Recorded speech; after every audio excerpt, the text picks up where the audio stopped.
নমস্কার। একটি শিক্ষণীয় গল্প। জীবনে কখনো অহংকার বা গর্ব করতে নেই, মন মূল্যবান নয়।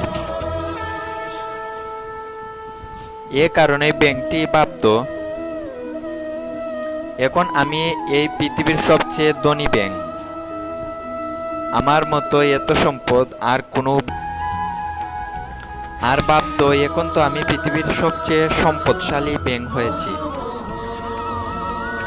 আমি কাউকে ভয় পাই না, কারণ আমার অনেক সম্পদ আছে।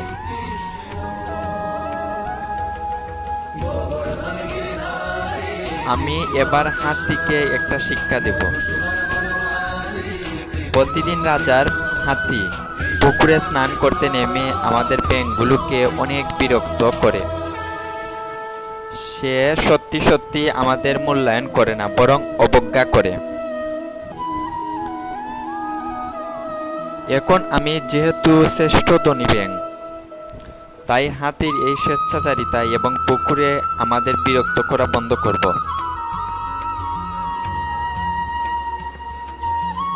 সকালে যখন স্নান করার জন্য হাতিকে নিয়ে রাজপুকুরে এসেছে, তখন ব্যাঙটি 50 পয়সার উপরে বসে চিৎকার করে হাতিকে বলতে থামো।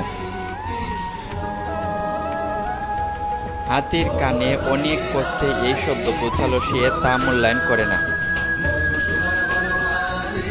ব্যাঙ এতে ক্রোধান্বিত হয়ে অন্ধের মতো হাতির উপর ঝাঁপ দেয়, কিন্তু হাতির পায়ে লেগে পায়ের সামনেই পড়ে যায়। আর হাতির পরবর্তী পদক্ষেপেই ব্যাঙ পদলিত হয়ে ফেটে যায় ফটাস করে।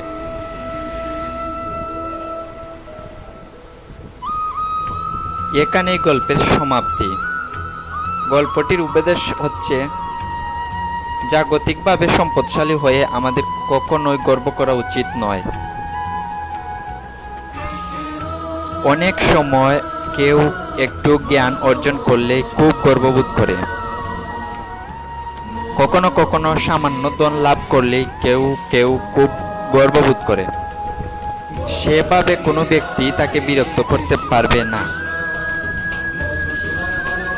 এই জড় জগতে মানুষ যখন সামান্য ধন সম্পদ লাভ করে, তখন সে খুবই গর্বিত হয় এবং অহংকারে মত্ত হয়ে সবকিছু হেয় জ্ঞান করে।